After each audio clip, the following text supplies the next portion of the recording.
So if you've been collecting Hot Wheels anytime at all, chances are really good that you've missed out on at least one casting that you really, really wanted. Especially if you're part of the RLC and you're interested in those castings, because they can be hard to get. One of those castings for me was the Blue Kawa-Bug-A. I actually just forgot they were having the sale that day, or I was busy, and I didn't get it. I thought, you know what, I'll end up just getting that on eBay, but the third-party prices just never quite came back down to where I was comfortable paying for it. So, luckily for me, last year, for part of the selection series, they re-released the casting, albeit obviously in a different color, but I'm perfectly happy with that. So let's go ahead and crack this thing open and see what it looks like. Now, I know for some of you out there and for certain castings, you're saying, you know what, I really wanted it in that color, or I really wanted that version of that casting, and I can understand that. There's some castings that are just like that, especially if it's a car that you're really into. But for me, I just like the car itself. I did think it looked really good in blue, but let me tell you, I've took a sneak peek at this, and I think that I'm very much happier with this one than I would have been with the blue one. So, I will also note that for the blue one, it seems like a lot of people had some casting problems. There were some problems with the headlights, some fitments of some parts. I've not really heard that so far on this one, so hopefully they fixed that. But go ahead and take a look at this box here before we look at the actual casting. 2023 Selection Series Kawa-Bug-A. If you're not familiar with the Selection Series, if you're a member of the RLC, and I'll leave a link in the description for that, RLC is the Hot Wheels Collectors Club, basically, where you can get cars like this. A lot of people get mad about it because there are limited edition cars on there that can be hard to get. But the Selection Series, the members of RLC kind of vote on usually the casting, the color of the wheels, to varying degrees.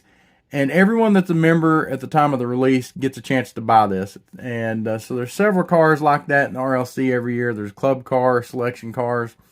But you can see this one here. It's the definition of an exotic car. Sure, whatever. But I absolutely love the style that they went with on this car.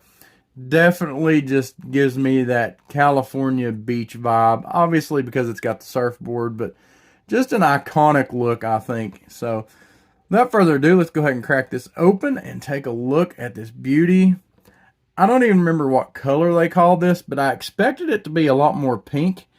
It's actually almost a red, but this thing is gorgeous. I absolutely love this casting. We will take a little bit of a look at all the points of it, but just enjoy the whole car, the look, the vibe before we get into it here. I mean, this is a look. Look at all the detail, right? So, taking a look at this, I'm glad. At first, I was afraid that this was going to come in a card.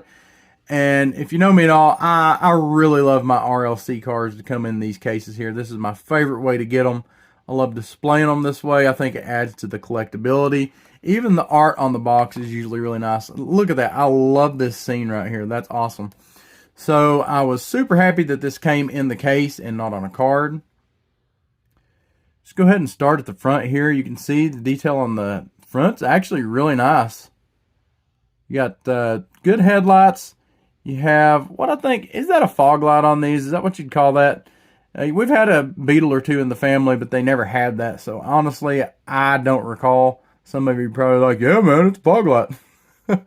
Sorry, it's just not one of them things I've ever paid attention to or been around much. So I have the handle on the, I'm going to call it the boot, handle on the trunk here. Nice paint details on the stripe and the VW logo. Really good job with the bumper too. I don't think anything's... Here's the thing about this car. There is so much on this car and so many details, but nothing seems overdone, which is really hard to do. And to be honest with you, for Hot Wheels, that's kind of a big feat, unfortunately. But I think this is a perfect execution of this casting. Wheel selection, I don't know if you could have done anything better there. I don't know what you call this. I'm going to call it like a white, like wave. Absolutely love this two-tone. Pretty cool that it's like chromed out Spectre Flame here and then just plain flat white here. So that's kind of a nice touch. Adds a little bit of contrast, I guess you'd say. Take a look at the interior here in a minute. Nice detail here on the rear end. Kind of expected the taillights to be a little bit oversized or bigger, but it's cool how they did that. Nothing really color-wise on the back, although we do have the emblem, the badging, which I'm trying to remember. We had one. I think the emblem on the back of ours was chrome, but I may be wrong about that. It may just be emblazoned. And I'm not going back to look to see. I know there's been different versions of this car over the years. Go ahead and take a look at the interior. The interior actually, shoot, let's just go ahead and crack the case, right? Woohoo! I'm free! So, taking a closer look at this interior, we actually have a few different colors in here. Kind of a cream color on the seats, which looks really nice. Almost like a wood grain steering wheel. Definitely add some contrast there. And I can't see it real good because of the shadows. I think the parking brake looks like it's actually black, which is interesting. Surprised that they've put that many different colors in there, even though it's just small details. So the front glass here opens up, which is also an interesting feature. Nothing different from the first Kawa-Bug-A though, as far as I know, as far as features go.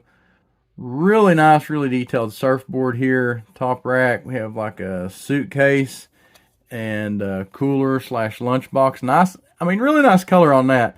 It's the small details. They could have put this up here, just made this like all white, all green, but I do think it's nice that they tried to add some extra details to this from the striping on the surfboard. They could have just left that white, right, or added a different color. Same thing with the cooler. So it's nice that they did all this. I believe we do also have an opening trunk. Is that right? Oh, yeah, we do. And, honestly, I forgot about that. Just add to it. Here's the thing. I would have been perfectly happy with this car just the way it is. And then you add a moving part to it, right? With a fairly detailed engine. So really cool there. Absolutely love this car. Super nice pickup. If you're on the fence about getting one of these and you haven't yet, do it. After getting this one, obviously, I purchased this from the RLC, so I paid the, whatever, I'm going to say $25-30 for it.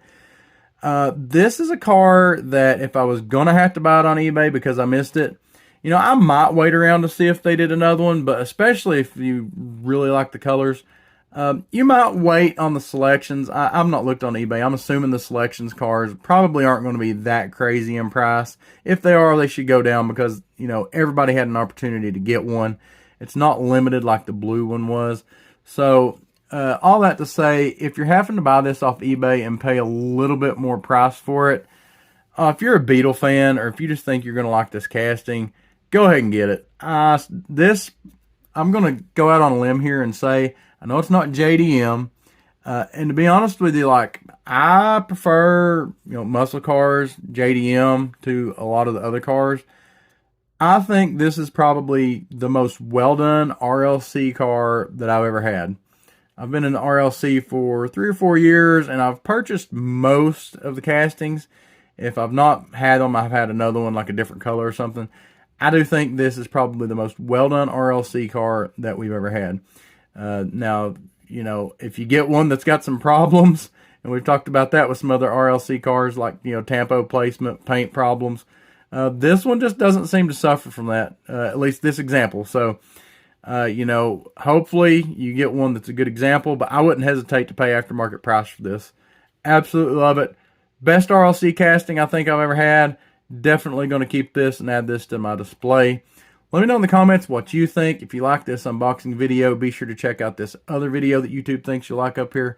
Thank you for watching. Hope you're having a good week. Happy hunting, y'all.